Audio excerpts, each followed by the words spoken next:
never know if it could change your life. Take a chance, you're neither wrong or right. You never know if you don't roll them dice. You better roll them dice. You never know if it could change your life. Almost all the soundproofing is up. There's just like a little bit more of the wall, so... Yours is so classy looking, too. That's all. It's all my wife's doing. It's all baffled. Yes, and she's put like entirely too much effort into it. I'm like, babe, no one's gonna see this but me. You can. It's okay if the slats are not like precisely exactly the same width apart. I mean, I but we're all gonna hear it. Right? That's right. We'll hear the shoddy craftsmanship before we see it. Hello, everyone. Welcome to Dungeon Master of None. I'm Dungeon Master Rob. And I'm Dungeon Master Matt, and today we're here to answer your letters, your questions about game mastering. But first, how are we doing, Rob? How are the vibes? The vibes have been better.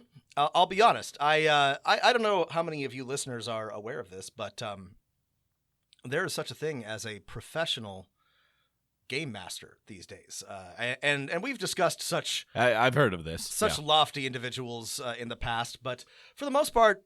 I'm always like skeptical of this. It feels a little bit like a life coach to me. Like anybody can call themselves like a pro game master, but like, what's your qualifications? How many clients do you have? Sure. Like, are you running games? Are you getting paid? Are you making a living doing this? But there's in my weirdly pro gamer town of Portland, Oregon, there's an establishment that was actually hiring like salaried full-time game masters for holy shit, upcoming business. I know, right? Wild stuff. Part-time, full-time. I had some questions about the role, but I was like, well, it would be probably be a pay cut from my shitty corporate job, but I should do it anyway. I should at least apply and see what the deal is. I have some questions on whether this salary will be there. I mean, I hope it is, but will it be there in a year? Right. Can the market truly sustain this many full-time? I mean, you're not even a four sports team. I know. In yeah. Portland. Right. There's just the Trailblazers. I know. It's not. It's what one wonders if Portland can truly support this many or any professional game masters. But all that aside, I thought I'd take the risk and throw my hat in the ring. So I threw together a resume of my various accomplishments, this podcast included. And, I'm a humble man, Matt, but I like to think that in the world of people with professional accomplishments related to being a game master, I'm probably in the top tier. I've run games at cons. I've run games for 20 years. I've run for lots of different groups. I have a podcast. Again, this is a very minor accomplishment in the grand scheme of things, and I don't think that anybody should be impressed. But I do think the one thing that possibly it should, relate to is like, does somebody want to hire me to run games at their establishment? What you failed to recognize is that everyone in Portland has a podcast, so they threw that one out immediately. That's right. They saw that I had a podcast, and they immediately threw my resume in the dustbin of history. Yeah, I did not. Did you hear back? I heard back, and they were very polite, and they were like, "We got too many applications. Come to our networking event." And I was like, "Well, fine, whatever." Owned, I guess, is the point of this story. Is like I got owned. Yeah, rejected. Yeah. Anyway, so let that be a lesson to you. I'm not sure what the lesson is, but it's a lesson. Yeah. Well, rejection. It hurts. I would feel better if every time I got rejected from a job, instead of getting a polite email, I just got my CV back with like a big reject. That would be nice. That'd have a lot more finality. That would be way better. Yeah. Yeah. It would be more fun. Oh, yeah. You can still make it. Come to our networking opportunity where we're probably just going to get you to try and come by our things at our place. Here's the thing. I am a millennial who graduated into the recession. I have been rejected from so many jobs it no longer even phases me. So I'm not. But it was kind of funny to me. I thought it was Yeah. It's kind of funny to me too. It is funny. I think it's funny. I'm amused. We should laugh. Immediately rejected. Anyway, so don't take our advice, but here we're gonna give it to you. So that's what we're doing today. From Rejected Dungeon Masters. This is too late to rename the podcast. Here's the first letter. Yeah. Hey guys, Love the podcast and the insights it provides me as a new DM. Bit of a random question, but to what extent do you think it might be cool to allow spellcasters to once a day cast any spell in their spell list, even if it hasn't been prepared? It would consume a spell slot of any prepared spell would normally. I have a feeling this would work well for my players, and especially during times when they say, if only I had that spell. This would negate the fact that very often it seems to me that players prep the spells that would have the widest utility. Keep rolling them dice, fellas. James in Wales. James, this is a good question, and also it's one that I think designers have recognized is a problem in D20 Dungeons and Dragons style games, because they keep giving casters things that do exactly this. I mean, the Wizard's arcane object, or whatever it's called now in 5th edition, allows them to do this, and clerics can spontaneously cast some spells. I mean, I believe in both editions of Pathfinder, yes, wizards in particular have this ability to do it once a day. I mean, It's a choice between that and a familiar. It's different in 2nd edition, but there's something similar. Yeah, so it exists.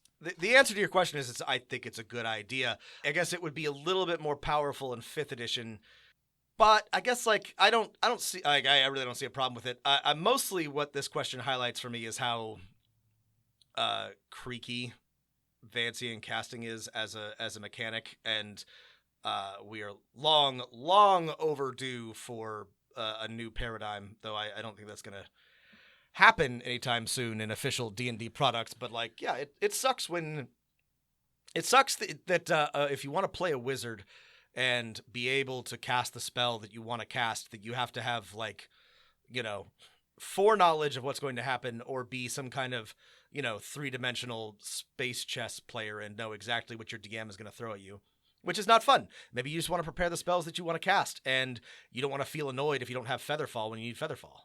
2 perspectives, Rob. 1, choosing spells, in my opinion, is supposed to encourage a little bit of forethought and hopefully research or scouting and coordination among the party. Oh, you prepare these spells, I'll prepare these spells. Should we find out if our enemies have any disguises, and that way I'll prepare see invisibility or glitter dust, right? But if your players are never the type that are going to do that, and you don't feel like you can encourage it, that's okay. I think that's one perspective. Preparing spells, encourage research. Sorry, that was both perspectives? Oh, no, that was one. Oh, no, second perspective is, sure, just give this to them, because, lots of systems apply this. Think, as with any house rule, try and think through the consequences.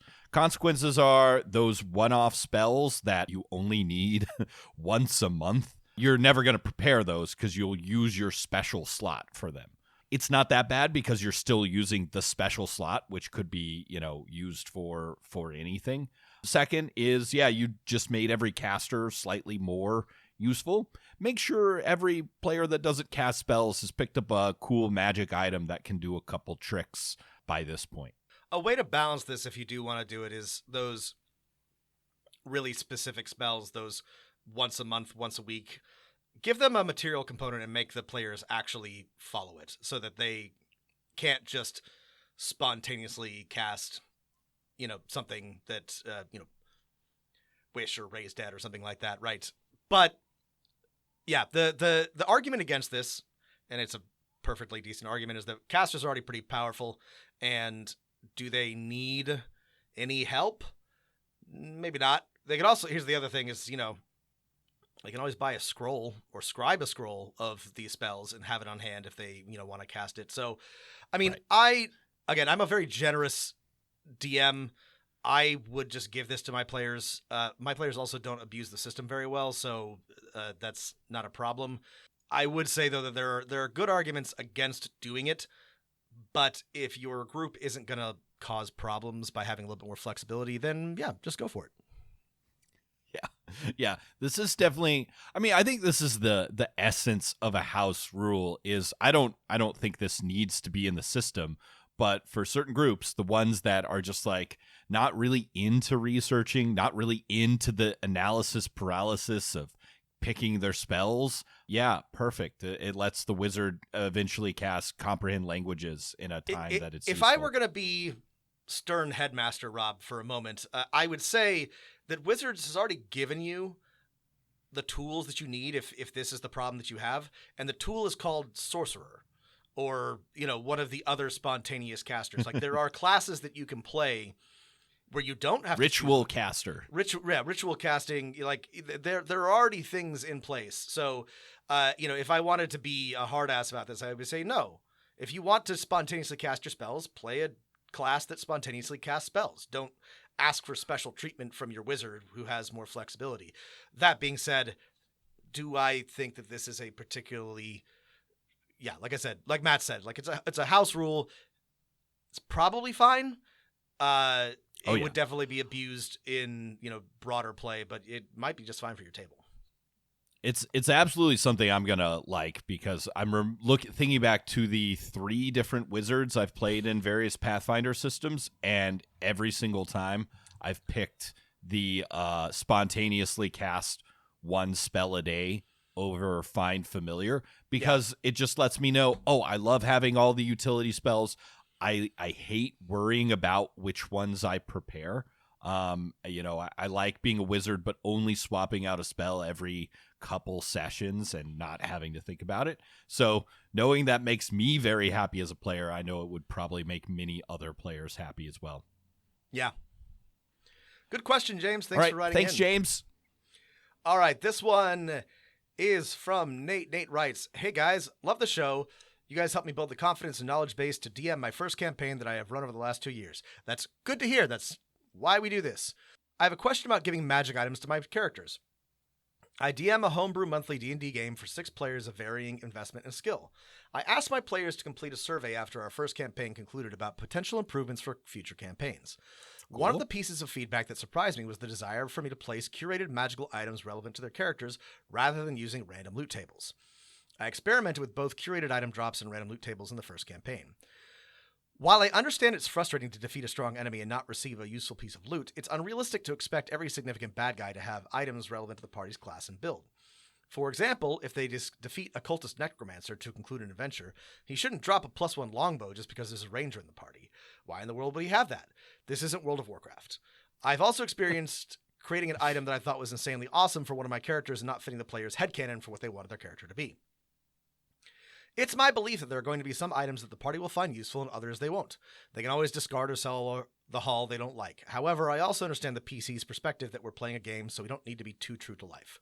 How do you guys balance this? Do you meticulously build the world around their characters, creating culture shops and bad guys that would have relevant items to them? Or do you opt for rule of cool character-specific loot for them, even if it doesn't make sense? Combo of both? Curious about your thoughts. Thanks, Nate. Yeah, I would say short answer for me, Rob, is a combo of both. I add cool items that I think the enemies would have, and then I also have a quick list on one of the page of my notes of the significant magic items, things beyond potions and scrolls and things that are only minorly useful that I've given so far, and who's got them. Yeah, I also do a combination. I always have items in mind that I think would be cool for my players' characters, and I try to sprinkle them throughout as is appropriate. But I also throw a bunch of random loot at them so that it feels, I don't know, realistic. Like, you've discovered an enemy horde, and it's not full of exactly the weapons that you need for your 6 players. It's got a bunch of different things in it. But I try to make sure that everybody gets a little bit of something. Here's my big picture take. Dungeon mastering, answering the question, why would a necromancer have a magic longbow for a ranger? Why would a white have a sword for a halfling? Right. Why would a barrow white? You can backfill the answer, right? In Tolkien's case, these were for the princelings why would of a long dead kingdom. Troglodyte have the most powerful ring in existence? The necromancer has a longbow because he killed a ranger and raised his corpse. Like, that's easy. I mean, I get what you're saying, but there's no reason to make sure that like all necromancers have only necromancer loot or fighters only have fighter loot. That being said, there's not like if your players aren't having fun with the loot drops that they're getting, if they want, if they're expecting to get more relevant items, then that's something to consider. Whether or not you think it's fair, I mean, you shouldn't have to like bend to their whims, like don't let them be little tyrants. But if they think they would have more fun with more items, then yeah, I don't know. It's pretty easy to come up with reasons why any given enemy might have something interesting on them that's relevant to your players. Yeah. I'm just thinking of the most recent loot drop I did, or most recent encounter that had loot, right? There was a piece of loot that fit an evil cleric of the moon and sea god there that they had that's themed with that. Is it going to be the perfect item for my party? Probably not. Maybe someone will really like it.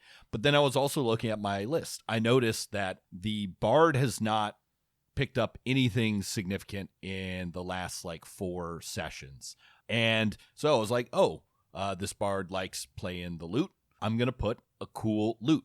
Now I backfilled. I had an evil pirate captain who was sexy, and she had a lot of different, trysts in various ports and a map that's going to maybe lead players to those other places. So I said, okay, I'm going to come up with a reason why this pirate captain has a loot.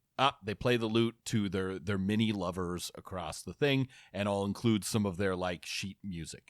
Yes, it's a magic loot.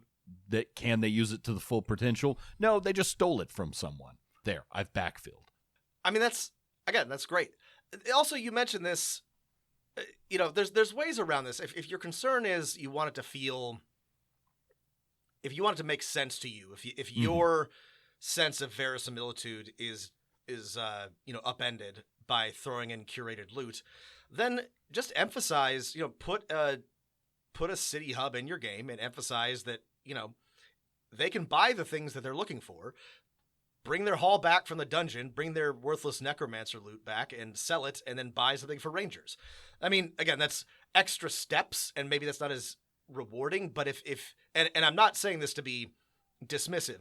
I also sometimes have issues with, the verisimilitude, and I don't, like, some things don't make sense. Like, they're not going to find a magic ring in like a wolf's belly or something like that. If they're fighting a bunch of wild animals, they're probably not going to find a lot of magical items. So with all that in mind, a compromise is to just have a more robust magic shop system that they can take advantage of. Rob, I'm curious on your perspective. I feel like there are players out there that even if you try and craft an item that you're like, this seems exactly what you're like imagining for your character, they're like, no, I don't like that at all. The color's wrong. It shoots fire arrows. I would wish it shot frost arrows. It's like there's a certain type of player who are never going to be perfectly happy with a magic item because it doesn't fit headcanon. That has happened to me, and I'm aware of that. And in those cases, I just, I give them opportunities to just either, I would not say buy, but like commission. I usually throw in a magical item, craftsman or merchant or something, and they can be like, look, this is precisely what I want for my very specific character concept. And the mystical fence and or blacksmith will say, all right, come back in 2 weeks and bring a lot of gold, and you'll have your, +1 frost and flaming elven curved blade, and then you can play out your very specific class fantasy, and that works. That is an entirely viable option. Yeah. For the players that have that headcanon, let them buy commission or quest for that specific thing. And I think I want to commend you, Nate, on doing the like fun survey for your players and trying to figure out the best way to be responsive for them. That's super cool. That's such a good idea. All right, give them the answer a combo, but also give them if you did a survey asking them what they want, you better give them what they wanted. You should probably give them what they want, at least partially. Thanks again, Nate. All right, here's our next letter. Apologies for the long message. I wanted to see if you had any recommendations for a project my son is looking to start. He's 17 years old, just completing his junior year in high school, and has autism but is high functioning. A couple of his struggles are social interactions and some depression. He has recently been going to therapy and has also helped out with their D&D/social group therapy portion. I introduced him to D&D when he was in 6th grade and was his DM, hence how I came across your podcast, and his group of friends. He knows D&D backwards and forwards and also really enjoys it. He helps with the middle school kids in the therapy group on D&D nights. They alternate weeks, one night being D&D and 1 week being group therapy. He helps them with explaining D&D and also keeps the campaign moving. He's not sure what he wants to do after high school, although college will most likely be involved. One recent option is possibly psychology due to his involvement with D&D group therapy. He and his therapist are looking to possibly build a role-playing system similar to D&D, but for younger kids, late elementary, and possibly middle school. The idea would be to try and make an easier gaming system for younger kids, but also build in campaigns, mechanics, and other aspects that are geared towards kids with autism and similar diagnoses. The question I have is, are there resources out there that would be able to help him and the group create something that will not have a lot of copyright issues? I would think at some point they would involve legal advice, but I wanted to see if there was something he could read so he could start off on the right foot. I wasn't sure if there are any resources along this line, a book, a blog, or you might know of some possibilities. Thanks in advance for any assistance you can provide. Sorry again for the long and possibly rambling message, Andrew. Andrew, this is a really, really interesting question. Let us answer the very pertinent part first, which is, about resources to help him create something without copyright. So you might be misled from all of the Sturm and Drang earlier this year into thinking that you would easily run afoul of copyright issues when creating your own game system, but it's actually the opposite. Yeah. If you make even as long as your son is not copy pasting like precise text and language from Dungeons and Dragons to a new system and calling it something else, it is extremely unlikely that there will ever be any legal or copyright issues. Any adjustments to mechanics, to setting, to whatever are more than enough to make you really put you in the clear. Like, you probably want to run it by somebody once it gets, if he does want to someday publish it. But I would, in terms of things I would be concerned about with this project, I would put that at the very, very, very, very end if you worry about it at all. Right. We will provide a link to a list from a wiki on role-playing systems that either have open game licenses. So these are things like the way D&D has traditionally been, where you can even copy some parts of the text in your game, right? As long as you provide attribution, like at the end you say, hey, this is built under the open game license, right? And then you can add the rest of your stuff. And then you can't copy certain things, usually art, specific references, some parts of the rules, but large parts of games like D&D are in the open game license. I think, let's see, Fate also has a similar open game license. So is the D6 RPG. Basically, a lot of the OSR games are made off of this. And then a lot of games are made off of a complete Creative Commons license, which my understanding, again, not a lawyer, is these are basically do whatever you want with license, right? You can republish, or you can take stuff, you can remix it, you can add stuff, you can subtract stuff, and there's a ton of games in that. Forged in the Dark and Powered by the Apocalypse games are all off of this Creative Commons, and we'll provide a link in the show notes for lots of other things. Pathfinder has its own license now, or in its new edition will have its own license, the Orc license, which is, again, kind of similar to the OGL. You can take it and publish it. So licensing is not, it is a big deal. You do have to get it right. So, it is okay to be a little concerned about this, but there are so many games that you can remix off of, and, D&D 5e is one of those. Yeah, and we've mentioned this before.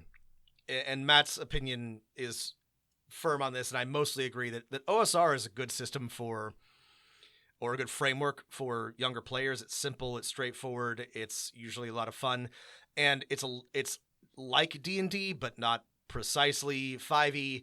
So again, check out the links, but you could, or your son could, basically use that as like a framework and be more or less in the clear with the right attribution. So there's lots of options for him to get started. I think this is a very cool project, and I think that it's a great thing to dive into if if he's looking for something to help him deal with his own anxiety and depression, and also help others do the same thing. I have mentioned before, I struggled with both social anxiety and depression, and one of the things that has helped me be less uncomfortable in social situations is playing Dungeons and Dragons. This does not constitute any sort of advice of mental health or otherwise, talk to your therapist about it, but it worked for me. So I think this is a really cool idea. Yeah, that's super awesome. I love the idea of him working on, his own game system. And, this sounds like a really great thing. And, I have no advice on what the best game system would be for middle school kids or kids with autism or kids with depression. I don't know. Yeah, I think your son's going to have a great shot at making something cool. I will, again, this is anecdotal in the extreme. I ran a game for a group of middle school aged kids with neurodivergent in one way or another, and they loved dungeon crawling. They loved dungeons. They liked OSR, and they liked any 5e adventure that had a this room. They couldn't get enough of that. So maybe that's a good place to start. But I would love to see what your son comes up with. I think this is a great idea, regardless of whether or not it ever comes to fruition, ever results in anything. I think that it helps encourage systems thinking. It helps you be a better dungeon master, better game master. I think it's it's just fun. So I think it's a good project to just think about and work on your own system, if for no other reason than to discover that actually I'd just rather use somebody else's. Yeah, no, I mean, Rob and I think have both, have a dozen documents on various computers that are both in the trash and with us that are like the new system that I will create. And it's right. Half written. And then we're like, actually, I need to still run my games. I'm going to just use another one. But it's so much fun, at least for me. It is fun building systems. I love it. I never get tired of it. It's just, I also have to be realistic about I've got other things to work on. I'm still gonna run the game, Well, we're not teenagers who are like in college or whatever. That's true. The people with most time on their hands. Actually, that's my one piece of advice: is building your own system should be fun. It should be fun. Yeah, don't do it. Make sure you have fun with it. And then test it out occasionally. Thank you, Andrew. That question was not rambling at all. I appreciate it. That was super cool. Love an update. And I hope that, check the show notes for details on game licenses. But I think your son can just start, just go for it. And you should be fine if you just pay attention at the end. We've got a pair of questions that are related, Rob. Got a twofer on the same question, basically. Mm-hmm. So here's 1 and 2. Could you talk about the ethics of AI art?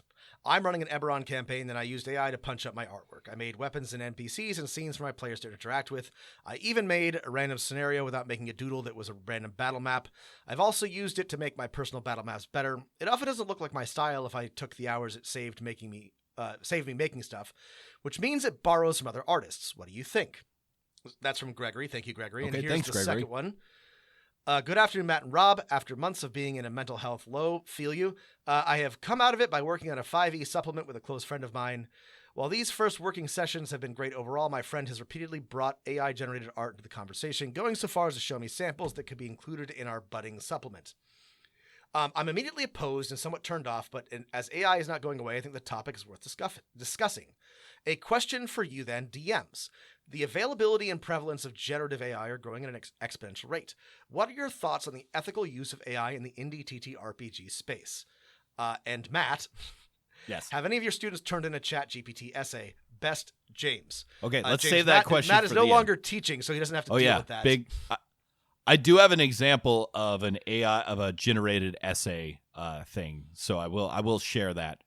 But let's start with the big question. So like, Rob, what's the deal with AI? Why are creators upset? Why is it a big topic of conversation in role playing games? Yeah. So I want to preface this by saying that I'm not an artist. I'm not a visual artist. I am a writer, and I am deeply disturbed and upset by the way that ChatGPT has been used to try to undercut writers. But I'm not a visual artist. I don't doodle. I don't draw, and so I think that that people who are visual artists, you should listen to them first and foremost. But here's what sorry, that's part one. Part two is, we do not have the final answer on this. Matt and I, we have a point of view on AI art, and we'll try to give our best opinion, but this is a pretty thorny ethical question, and I don't want anyone to think that we are, the final word on it. Oh, I think you hit on the main point, is that it's an ethical question, right? It is. More than one about technology or convenience, right? Yeah. Why do we feel it's an ethical question? Yeah. So the ethics in question are the fact that these models are used, are trained on art made by artists, for which they are not being credited. So the DALL-E 3 and Midjourney and whatever scour the internet, and I don't even know if they're only using public domain or they're just literally grabbing whatever. I'm sure there will be lawsuits about this, or there are. There's already one about writing, right? Yeah, hundreds of authors I was gonna say, suing. Again, in my area of expertise, at least I think ChatGPT was trained on like 200,000 books that are not in the public domain, and they include Joyce Carol Oates and Margaret Atwood and like John Scalzi, Keith and Baker, his Keith Eberron Baker, novels and source books. Yeah, a bunch of D&D stuff. And so like that's questionable. I would say at the most generous thing I would say about that is that's questionable.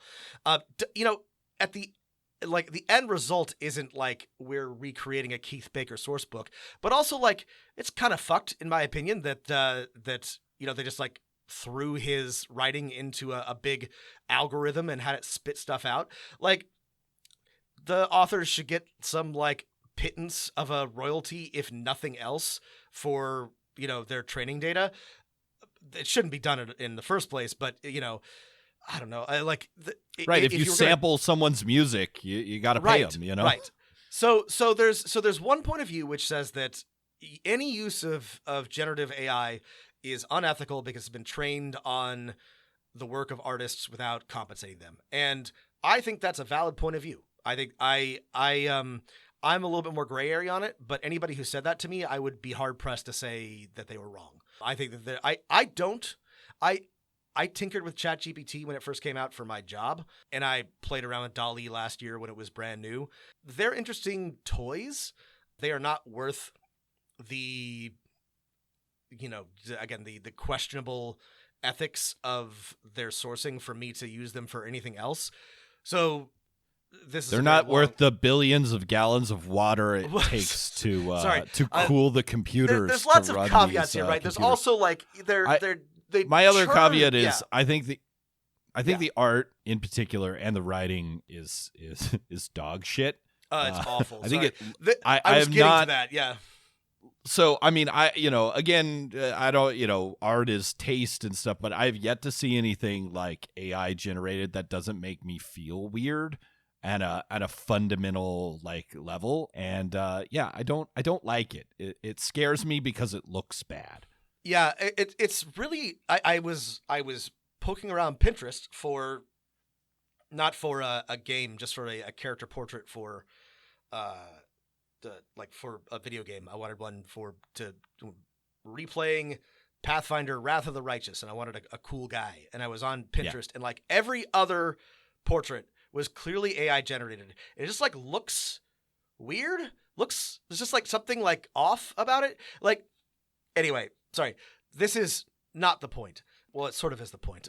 But and see, the other point is that, like, this stuff is coming into RPG publishing. Again, Wizards of the Coast with a full-time art director and a team, an art studio, art commissioner, design, layout people of like 7 or 8 people hired, commissioned, and published in their print books a run full of like 7 or 8 pieces of AI art. I actually just read that they removed 17 pieces. 17 pieces.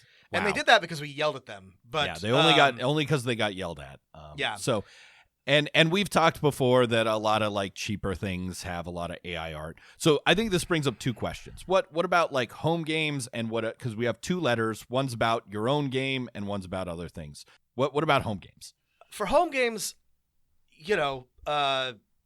only God can judge you. Like, I don't know. I feel I think that it would be best to just not ever use AI generated art, but also like for coming up with like, oh, I don't know, here's a drow warrior. That's a perfectly viable use of, like, that's one of the things that it can do just fine if you don't want to just search Pinterest and grab something there.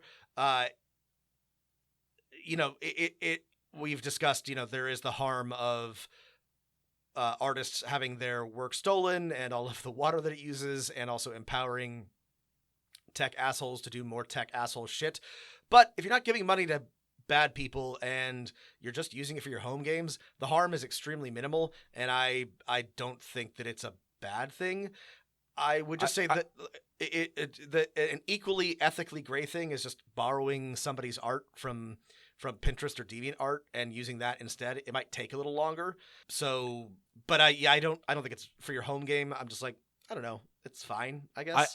I want to be clear. Like in my home games, like I'll give players talk about magic weapons, a magic sword, and I'll, have Googled sometime before the game, cool magic sword, and found one that fits the thing. And I'll turn my like little tablet laptop around and say, here, this is the sword you found. And they'll go, cool, neat. And they'll turn it back around and that's over. I guess I used someone's art, but it was a picture available on the internet. I didn't make any money off of it. Maybe it's ethically gray, but I didn't think I did anything too wrong. I don't. And I think, I think most dungeon masters do something similar with images. The difference with AI is I haven't seen your like generations. I can't imagine there's an AI generated map that isn't, that is better than one that was actually drawn with purpose and thought. But if you don't have the time, or you would rather spend that doing something else, I don't think there's anything bad about using, an AI art thingy to speed up your process for your home game. Now, if it was me, I wouldn't, but it's you, so you do you. For supplements, I don't think that there's anything legally problematic, and lots of things are doing it. I would say, though, that is not great. I would object, and I personally would not want to buy anything that has AI art in it, and I will never intentionally buy something with AI art or AI generated text, just because it sucks and it seems wrong. So I'm not going to do it. I feel like a lot of people feel the same way. Maybe not with the way sales are going on places like the DMs Guild, but like I would hope that people would be like, no, I'm not going to buy something when you could have just commissioned someone for anywhere between $5 and like a couple $100. Right. I mean, obviously, not everybody has the money to commission an artist. It's not that expensive to do so, though, if you want to, especially if you, again, for Matt and I, we just need usually one piece of cover art, and the rest is something that we can sort of like cobble together. And that's always a good use of our resources when we are putting together a supplement. So again, nobody yet is going to, slap you on the wrist if you put AI art in your supplement. But if you don't disclose that it's AI generated art and people find out, they'll be mad. If you do disclose it, people will be mad. I would avoid it if I were you. And I do think that ethically it's it's when you start to make money off of it, it is less good. And Matt keeps making this point, and he's not wrong. I'm trying to steer clear of it because it's subjective, but in my opinion, it sucks. It's dog shit. You should literally buy a $5 like, you know, stock art pack, stock art pack, and it will look better than the weird like 6-figured like just uncanny valley whatever that you have generated from DALL-E. I think my again, you can do whatever you want. I'm not your boss. I'm not your dad. But I'm just going to say that if it were me, I would not do it. For me, I would rather not have art on that page of the book than have AI generated art. I'm sitting here with my copy of, just arrived in the mail, Cyborg, Cyberpunk supplement. Morkborg Port, and it is so cool. And every bit of art is drawn by a cool human, and it's rad, and I love it. I do not love things that have AI art on them. Just, listen, indie RPG, the bar is very low for most indie RPGs on art. Like, as in, people do not expect much. Like, the best-selling indie game of the last 10 years, Blades in the Dark, has 8 pieces of art and 10 maps, and that's it. And it's the best-selling one.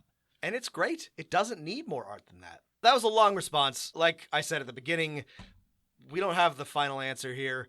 My feeling on this is that it makes me feel bad. It makes me feel kind of gross just being around AI art. Somebody generated a Calvin and Hobbes strip, and it was on Twitter and Blue Sky the last couple days. Oh, it was just I saw that. Just one of the worst things I've ever seen. It's just an affront to art and life. An itself. affront to God, Bill Patterson. So, I think that a lot of people just it makes them feel kind of not great. It's just kind of a shitty thing to run into. So my feeling is that, show that you have integrity by either paying someone for art or just, raw dogging it. No art. Be like, look, we couldn't afford art. Here's our supplement. Buy it or don't buy it. People will respect that. Yeah. Put the effort into graphic design. Good graphic design can make up for lack of art, as evidenced by Blades in the Dark and a million other TTRPGs. This is a conversation for another podcast or another, but way too many TTRPG designers are concerned about art when they should be concerned about layout and design. And that's because layout and design are boring, but if you get them right, it makes way more of a difference than having cool art. Sorry. Yeah. This is another rant. Right. Let's see. The last indie RPG I purchased before Cyborg, the one about sad cowboys. I forget its name, right? Cowboys at the End of the World. It has one piece of art on the cover, and the rest is just graphic design. And it's a perfectly great indie game. Again, my stance is don't use AI art. If you publish something for money with AI art in it, I will never buy it, and I will tell people I don't think you should buy it either. If you use it in your home game, no one's ever going to know, but I would just use someone's real art instead. Yeah. Thanks for the questions. And like I said, they're not bad questions. People want to know. It's an open, it is a conversation, but yeah, my feeling is don't. Here's another question. Hello, DMs, Matt and Rob. Longtime listener and patron here. Just finished listening to your Morkborg episode, and I am thrilled to hear that this will be the year of new systems. I've always loved all your content, especially leftist content. Bootlickers can go pound sand. They sure can. But your in-depth analysis and review of game systems is what keeps me coming back. That's the good stuff for me. That being said, I would absolutely love if y'all take a look at Free League's newly released Year Zero Engine OGL/SRD. At first blush, it looks very, very good. I'm hoping to use it as the core of a game I'll be designing, but I would love you guys' opinion on it as well. And I'd always be down for reviews of Free League games. They're absolutely my favorite game company at the moment, hands down. Thanks, guys. Keep up the good work. Ben Oldham. Ben, this is not the first request that we have gotten for Year Zero. So great to hear from you, Ben. Great to hear from you, Ben. I'm gonna put my I'm gonna make a commitment here on the podcast. Hold us to it. This month, we will review Year Zero engine, whatever. We'll do it. We've meaning to do it for a long time. We'll take one of these weeks and we will do Year Zero. It's about time. I mean, they're using this for a ton of games, and well, I guess it got started with Mutant Year Zero, and you know what? We need more white. See, the thing about like game engines is lots of companies make very specific game engines for their one specific game, and I approve of that. But there is, as much as we talk about system matters and stuff like that, having a core system that everyone at your table knows and loves is super useful. This is why we see 1,000 fan hacks of Star Wars 5e, Pokemon 5e, Harry Potter 5e. It's because, well, there are people are saying, hey, why don't we just use the system we already know, or at least parts of it? And that's good. Yeah.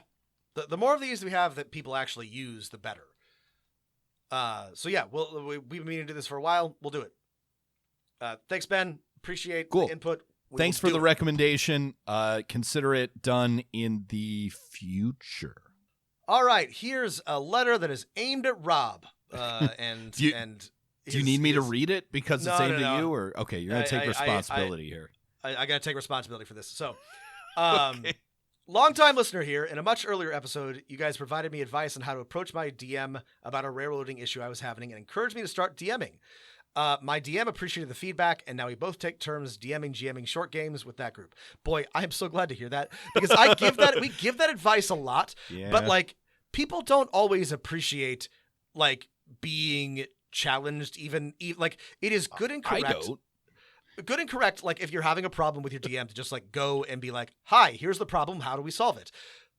The problem is that sometimes people don't like that, and that's a useful lesson in and of itself, but.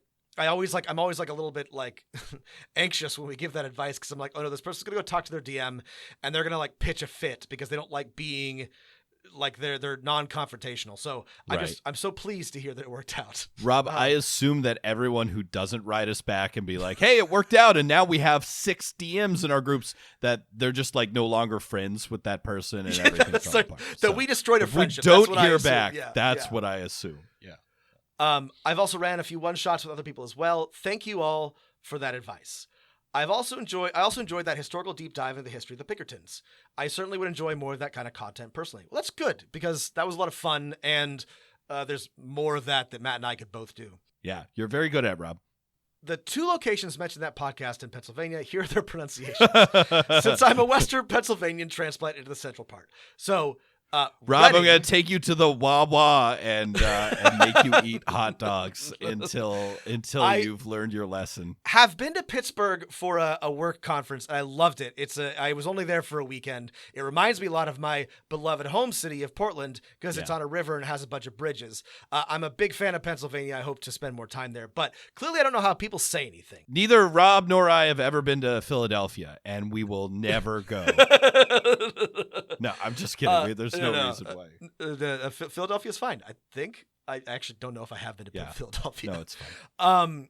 I did look these up before that podcast, and then I completely failed to remember the pronunciation. So here's the correct pronunciation of some of the place names. So a word that looks like reading is pronounced Reading or Redden if you are a Pennsylvania Dutch local. Right. The red and rainbow is in Pennsylvania. The Reading Railroad, if you are a Monopoly fan. Right. Which everybody I ever knew growing up said wrong, because why would we know that it's the Reading Railroad and not the Reading Railroad? All right, the other one, so this word is spelled Schuykill, and it's pronounced Schuylkill. The Schuylkill. Schuylkill, or Schuylkill. The OO is pronounced like you would with food or ooze, so Schuylkill. Schuylkill. Stay well and keep up the podcast. Alex, thank you so much for correcting my pronunciation. Normally it's Matt. I made the terrible mistake of trying to pronounce some Pennsylvania words. We are pedants on this podcast, so anytime you want to be pedants to us in return, you are encouraged to do so. If I think you're being annoying, I will ignore you. But if I have gotten pronunciations wrong, I actually do want to get them right. So thank you for this correction, Alex. If in the future we ever say anything wrong, just know it's because we're like really smart and we've read so much. But you know, That's right. we're kind of isolated and we haven't had a chance to ever say it aloud. So it's actually so really, it's actually when we get it wrong, it shows how smart and well read we are. Actually, you're doing ableism when you correct our pronunciation because No. I think again, genuinely, thank you so much, Alex. Yes. And thank you for Thanks, listening. Alex. And I'm glad that our advice was actually useful. All right, and here's a letter from one of our Patreons. Thank you, Patreons, for sending us cool letters and messages. And if you want to, get some extra episodes and other cool stuff, patreon.com/Dungeon Master of None. Hey, guys, I've been world building. Love your episodes on world building, by the way. They're so helpful. And have a campaign set not long after the beginning of mortal civilization. I'm trying to set it like 500 or so years after the start of the time of mortals, and would love any publications you know of that take place in that time for inspiration. I'm also wide open to recommendations you two have on running a campaign in a time when the world is young. Thanks for making us look good out there, Garrett. Garrett, this is a really interesting question, and I think we talked about this. I think we talked about this in one of our world building episodes. We didn't address it directly, and the reason why it's so interesting is because it's actually kind of hard to address because this is rare in fantasy, almost unheard of, to be quite honest. And Matt can maybe correct me with some examples, but I'm actually like drawing a blank in terms of fantasy. I have a couple of general suggestions, but it's almost trying to think of a like you mean like of a fiction book, like a fiction that takes place in a young world set like this that sets shortly after the founding of human civilization. Other than like I guess the Silmarillion. No, gosh. Yeah, that is weird. Okay, well, let's talk about this. I think the reason why this is the sort of assumption in fantasy is there's layers upon layers of cultures, and if you need a reason for a dungeon to be there or a magic item, you'll just say, well, it's from 10 civilizations in the past. There you go. Wash my hands. Easy peasy. We have talked before about how it's interesting to have a fantasy world that's not in decline. Like, that's another sort of like assumption is that there's, that everything used to be better in the past, and also there's an ancient past, and subverting either of those makes an interesting world.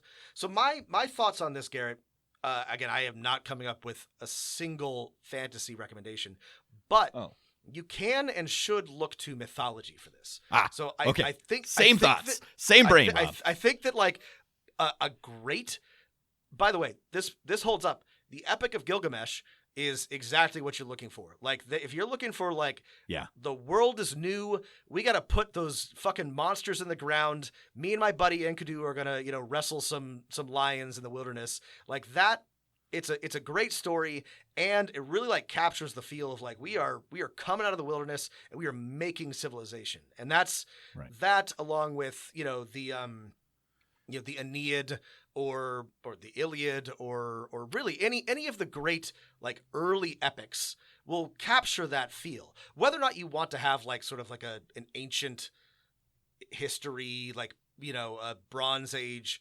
feel to your civilization, if your world is new, I think that the angle that I would go for is like, it's all wilderness out there and it's populated by monsters, and we are trying to like carve out some place for mankind to build cities and not be eaten by hydras.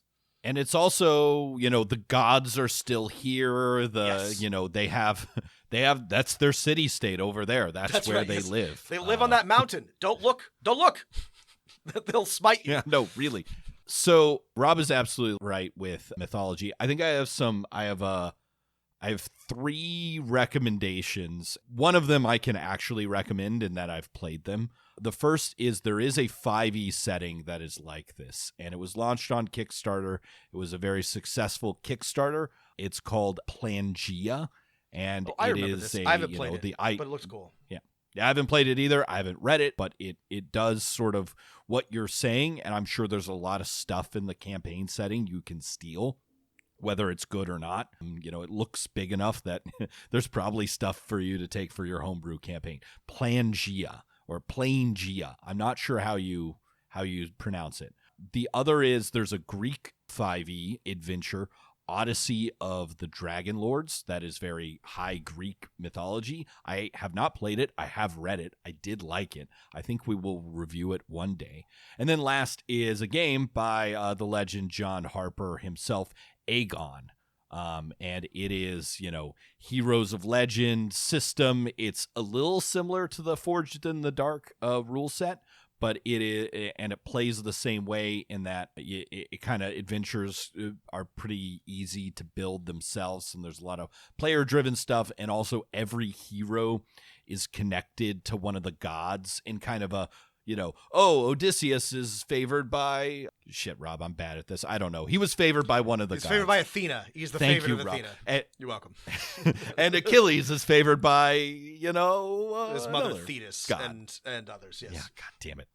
You Sorry. fucking nerd. I You know, absolute nerd. How do you I'm a live classics with yourself nerd. for knowing things? You should put my head in the toilet. Today we reveal that Rob runs the meme account. The classical memes for Hellenistic memes for classical today's teens. teens or whatever. I probably got well, something there. Yeah, wrong. so those are my Somebody's recommendations. Somebody's I'm gonna sure write in there's and be more. like, actually, Rob, Thetis is not considered a rank demigod. 2 over god. Yeah. whatever. Don't systematize your gods is the other thing. Is the fun thing word, with the new world is like with Exactly. Forgotten Realms and stuff like that. You need to have like religions and churches Yes. and like ranks of gods and pantheons and like. If the world is young, you can get like really weird with it. Right? get You don't have really to weird with it. explain anything. You don't have to explain why everything is the way it is and why this god hasn't taken over. No, it's just weird.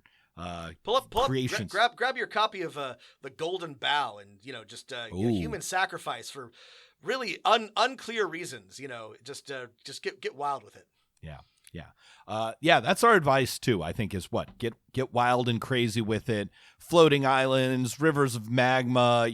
There's still intelligent conjoined people. There's still just read through a bunch of like foundation of the world myths and pick ones that seem kind of cool. Pick up Herodotus and be like, yeah. There's guys with feet that they use as umbrellas. Like, oh sure, why not? Yeah, that's a thing. There's a giant cow licking people out of blocks of ice. Like that's your random encounter table. There's a cow that is huge licking monsters coming out of a block of ice, and you got to go talk to them. Where'd they come from before? I don't know. They just are. They've always been there. Don't ask questions. Yeah. Good question though, Garrett. Thank you for writing in. All right, everybody. That's it for our mailbag. I hope you found it useful, informative. As always, you can write us at dmofnone@gmail.com.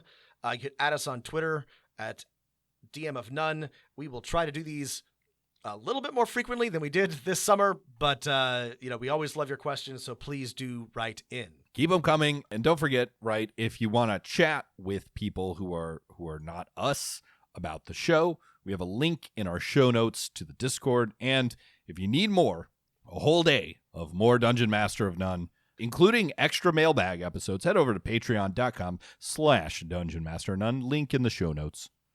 Link in the show notes. All right, everybody. Thanks for your time. Thanks for listening. And whatever you do, keep rolling them dice.